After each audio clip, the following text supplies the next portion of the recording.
Like most 3-year-olds, James Bannatyne is always on the go and his mum Andrea is hard put to keep up with him.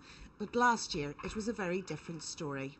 James was diagnosed in April 2008 with a brain tumour, and obviously your world collapses when that happens, when you're told your child has cancer. So at that time we were introduced to different services such as the Northern Ireland Cancer Fund, Click Sergeant, Shine a Light.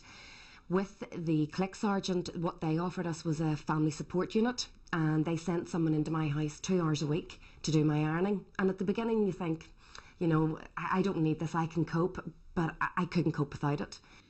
Then about 6 weeks ago the family got a letter to say the service was stopping.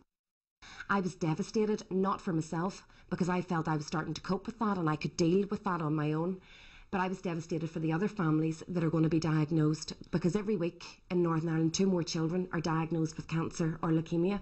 So that was 2 more families' worlds that were going to collapse and didn't have that homework, to have that home support. Click Sergeant said they'd made the difficult decision around changing how they delivered family support due to its high cost, but they're pleased the service has been picked up by the Northern Ireland Cancer Fund for Children. We see this as an opportunity to expand our services, to dovetail with existing services, and crucially to make sure that the family support service does not disappear, so that mums like Andrea will not have to return home from hospital with a sick child and wonder, what on earth do I do next?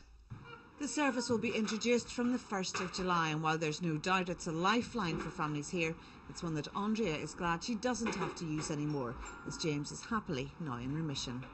James is just a wee star. Every day he's getting bigger and better. He's just wanting to be a typical 3-year-old now. Obviously James's balance has still been badly affected by the tumour, but through work and through being off chemotherapy now, his strength, we're hoping that will come back in time.